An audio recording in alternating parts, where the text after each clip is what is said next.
How's it going, everybody? This is BeatTheBush. Today I'm going to talk about my experience in opening so many credit cards that they start denying me. Now, my theory with a lot of things is that I just like to try things myself. Even when someone says, oh no, you cannot do that, you never know if they're just taking that out of word of mouth or is it through their own experience.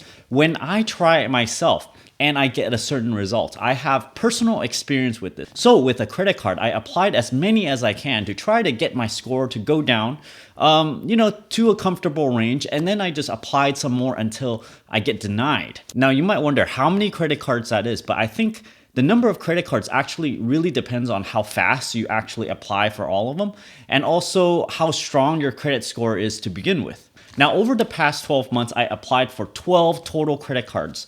Sometime in May, I applied for American Express Gold, and most of the credit cards that I applied for started somewhere at the end of July until now. And since then, I applied for a CapitalOne Spark, Bank of America Merrill Plus, A Advantage Citibank, Barclays Arrival, BBVA Compass Clear Points, SPG Starwoods Preferred, an American Express card, an American Express Delta Sky Miles, Wells Fargo's Cash Wise, which is a pretty good card. You get $200 for using a certain amount. I forget how much. And then I got a second BBVA Compass Clear Points, but they only gave me $500 limit on it.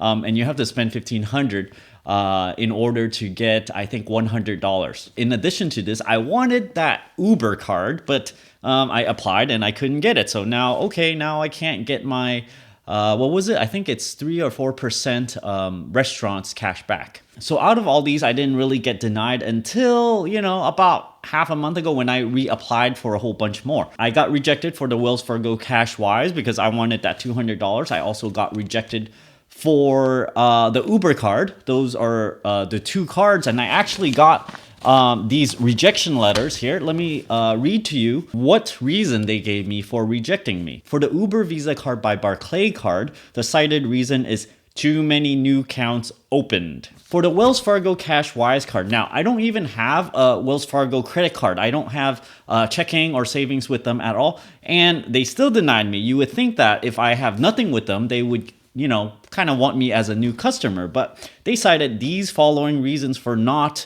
having me as a new customer. Amount owed on bank card with the highest balance is too high relative to the credit limit. I guess this might be because maybe I have one of the credit cards, maybe it's only $1,500 and I actually ran it up to the limit because I wanted to pay mortgage. So I'm like, okay, just put it all on there. And if I waited until that disappeared because I paid it off really quickly, I might have gotten this card. I don't know.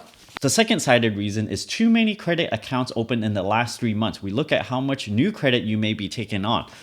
Okay, well, last 3 months I had a lot, like 8, 9 of them or something. So yeah, I don't blame them at all because I was doing this on purpose. I wanted to know what reason they want to give if I keep on applying for it. So I'm, purposely drilling down my credit score. I'm purposely putting my credit score down because basically I don't really need my credit score these days. So I'm like, okay, why not just get as many credit cards as I can, get as much benefits as I can, and just kind of push it a little bit, kind of like an experiment. It seems like these days, I do a lot of experiments with myself, at my expense. But I'm doing this very carefully. I'm not completely obliterating my credit score here.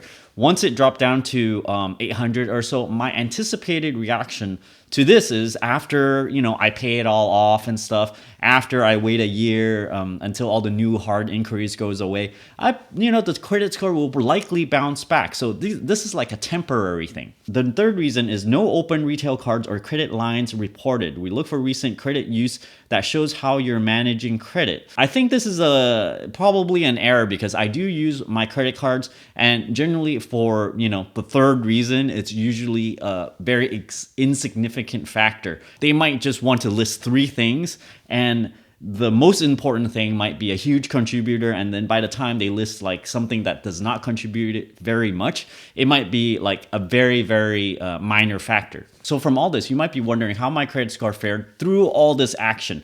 At one point, I had a really high credit score of 848 out of 850. Now, After that, I've been using my credit to my advantage. I've been applying for stuff, so then I'm not just trying to get the highest score as I can. So I actually use it even if my credit score will go down just to get more cash back and stuff. So it normally hovered around 835 for the past few years. So from all this, I logged into a whole bunch of different credit cards, and then you can see my history. All of them sort of shows you the history over time, at least 6 data points. So you can kind of see, oh yeah, it was very high, and then all of a sudden it dropped. From all these different credit cards, I realized I can get my credit score from every single credit bureau. For example, Citibank supplies you a credit score with Equifax data over here. And you can see it's out of 900, I think. And then it shows 860, 864, 861, 852, 816, and then it dipped down to 807. 807 is still pretty good. And if you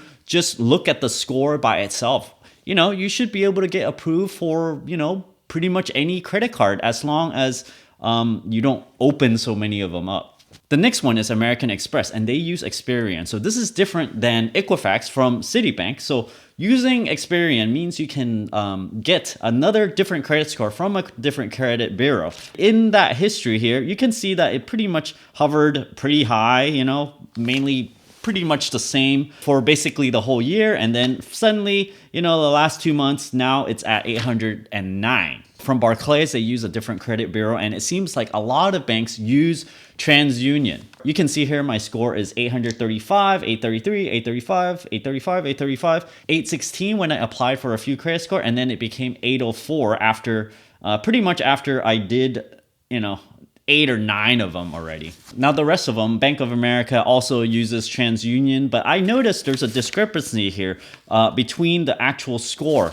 833, 833, 835, 835, 35, 35, 31, 33, 812, and 814. So 814 from TransUnion from Bank of America versus 804 from TransUnion Barclays. They do use different scoring methods here. Bank of America uses FICO Score 8 method, and I didn't look up the TransUnion scoring method. It's different. You can also see here CapitalOne also uses TransUnion, and then you can see that they already updated a number for December. So each one of these credit cards, they pull the number same time every single month. So some of them might have some data for the current month and others will not. So CapitalOne happened to have it, and they saw that basically I paid off all my credit cards, whatever I had charged.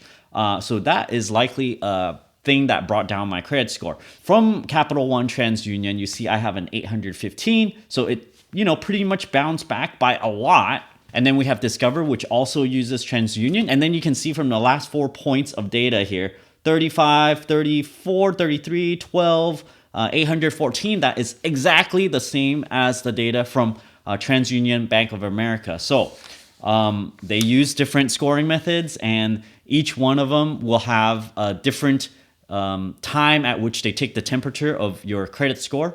And from these utilities from credit cards, I'm actually learning a lot. Whenever you log on to it, they'll tell you, several reasons why your credit score is not as high as it should be. Although it is very high, they still give you a reason of the highest contributing factor of why it is where it is. Basically, I applied for too many new credit accounts within 1 year. So what this basically tells me is that although hard inquiry stays on your credit report for 2 full years, if I wait 1 full year until most of them drop off, I can essentially do this churning, churning very, very hard one more time the next year over, which is basically probably next year sometime in October. I can just, apply for a whole bunch of them. And by then I probably would have canceled a lot of the credit cards already if they have annual fees. So I hope this was interesting for you, because if you have a really high credit score, this is something that you can do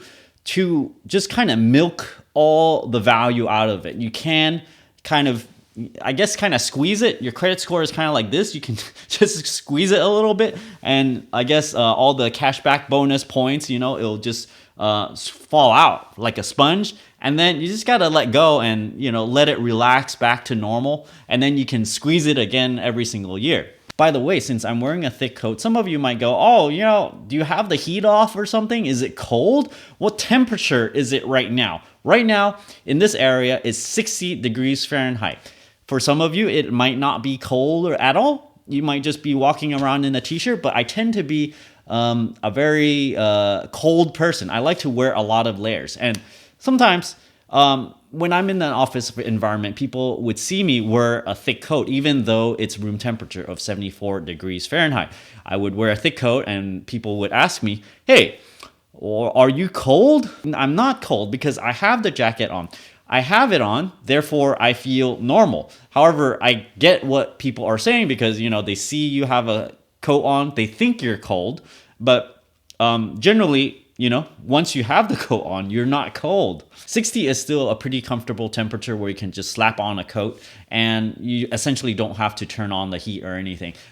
If it drops any lower than that, generally I would turn the heat on because, you know, like you can't wear enough to be comfortable.